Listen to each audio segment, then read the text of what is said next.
I'm Chris Berg. I am Director of Community Relations at Georgia Tech, and I am here to welcome you all to the Westside Community Alliance Fall Meeting.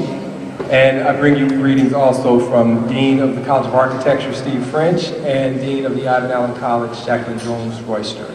And it is with their support that we are able to convene such a large group in a very informative meeting. Now, having said all that about the Westside Community Alliance, and we'll talk a little bit more about that later, by no means is this something that is all about Georgia Tech. Matter of fact, it's less significant. It's not about Georgia Tech, but more about the communities that we play a good neighbor to. And certainly, for years, Georgia Tech has occupied its space, and Northside Drive has been kind of dividing for this community. And through all these years, Georgia Tech has not come up with any great solutions to improve any of the conditions here. So that brings us to today. And so you'll note that duly there is not a Georgia Tech person sitting up here on this panel. Because we think that while certainly we have a lot of expertise and intellect over there, the answers to solve many of the challenges in this community lie within the community. This is a community that is full of talent, that is full of resources, and certainly we need to look to them for the answers to lead us so that we work together to provide better solutions and improve our environment. So with all that being said, I'm going to introduce Mackenzie Madden to come over and kind of walk us through today's program. So hi, I'm Mackenzie Madden, and I'm the Assistant Coordinator of the WCA. And I want to sort of reiterate Chris's remarks and welcome everyone here to this space, whether you're a newcomer to the WCA or whether you regularly attend all of our meetings and have been with us since our beginning. And I'm really excited about our turnout. It's always great when we get to interact with all of our partners and our players in a large group space because we don't meet just for the sake of meeting. We try and actually create meaningful opportunities for everyone to network. So we only meet between 2 and 3 times a year, and that's why you guys are all color-coded so that you have the opportunity to meet other people who identify themselves as sort of working in the issues that you also are working on.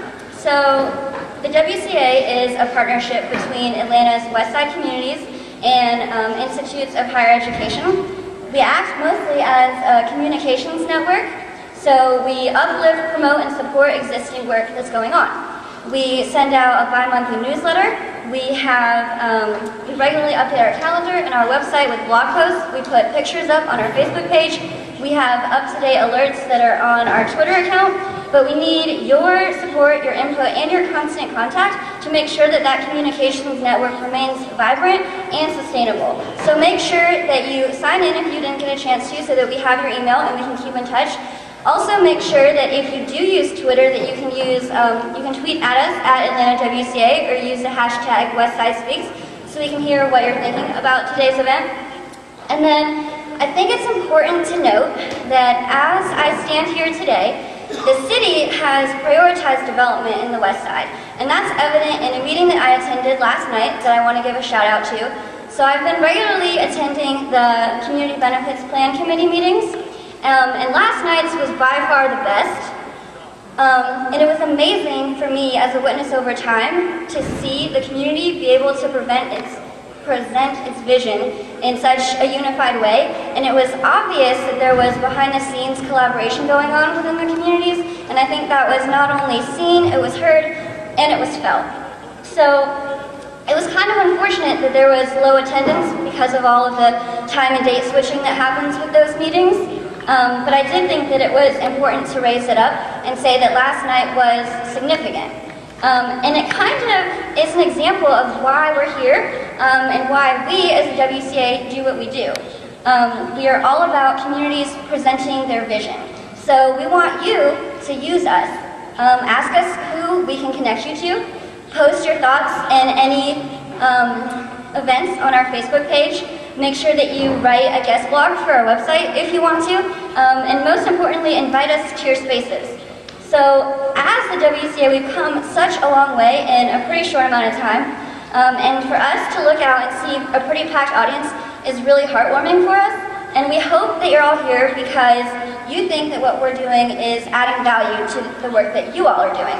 So, like I said, we are really young, and we're just getting started, and we hope that you guys are all excited about what's to come in the future. And I want to present Cherie Davis-Faulkner, who is the WCA's Community Liaison, and she'll tell you more about what we're doing here today.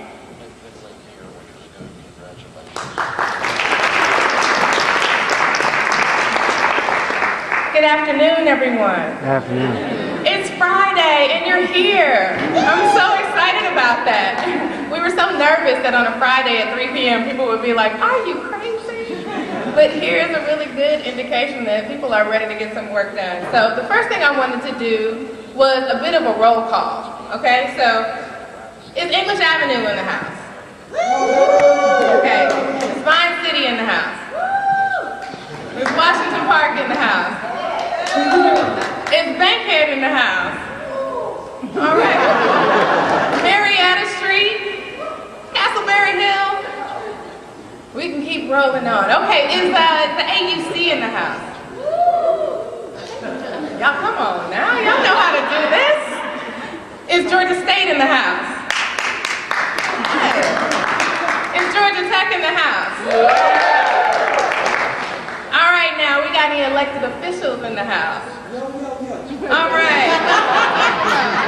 All right, wonderful. So we welcome you all, and this is our idea of what community looks like. Like, if in fact we are going to do the amazing work that we have been doing and plan on continuing to do, we need all of these voices in this space, and we need to be coordinating. And so as Mackenzie said, a big part of what we are trying to do here is make sure that we disperse information, that you know what's going on up to date, and that we can bring people into these spaces so that there doesn't continue to be a situation where somebody's doing great work and then 2 blocks down, somebody else is doing really great work and these folks don't know each other and they could be helpful to each other. So I wanted to acknowledge the fact that we came to this very organically. We came up with our key issue areas based off of observation. We attended meeting upon meeting, and what we found is that people were having very similar conversations in different spaces, so we tried to start naming and labeling it. We came up with 4 key issue areas. The first one is education and student engagement. The second one is food and health. The third one is water and the environment. And the fourth one, we think on some levels kind of touches all of it, but it's development and transit. There's so much development being thought about, planned on the West Side that it is imperative that we make sure that community voices are central. And so we decided that we needed to have a discussion forum such that we did just that. I think oftentimes we bring academics together to speak for communities. We did not want to do that. We wanted to make sure that we created a platform because there's so much community expertise that people are able to speak from the platform of the nonprofits and the variety of community entities, but also active residents who have been very much so involved across these issues, but within these particular issue areas. So the format today is going to go as follows. I'm going to introduce our moderator, who I think is phenomenal and I've known for many years. He is going to take us through a first round of panels and ask questions to our first round of panels, which is education and student engagement and food and health.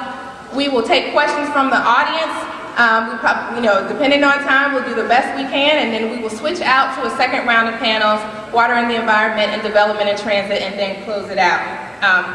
So I think one of the key things that I learned really from Harley's work, Dr. Harley Etienne, his work is pushing back the gates. Hold on, sorry. Cards are hard. Pushing back the gates, neighborhood perspectives on university-driven revitalization in West Philadelphia, and then also the Bridges Symposium, which is a very important piece of the Westside Communities Alliance that happened in 2012. The important piece is that we learned that we need to listen, like we need to take the time to listen. And then the other piece of it is that we need to learn to be able to work with communities. And so he has done significant work both in his book but also in setting up the Westside Communities Alliance, because he was one of the early professors along with Dr. Greg Nobles, Mike Koblenz, and many others at Georgia Tech for saying that we really need to engage in this long-term community engagement. And so the Westside Communities Alliance is very much so vibrant, and we've been able to build off of the foundation that he helped to create for us. I think that it's significant that we have an opportunity to have him back in town. He was a professor of city and regional planning in the College of Architecture, and also a professor in public policy in the College of the Liberal Arts, the Ivan Allen College of the Liberal Arts. He has now since left us and gone to the University of Michigan, but he did leave us with all the tools that we needed to be able to get to this point. And so at this point, I really warmly want to turn it over to Dr. Harley Etienne, and we're so happy to have him here.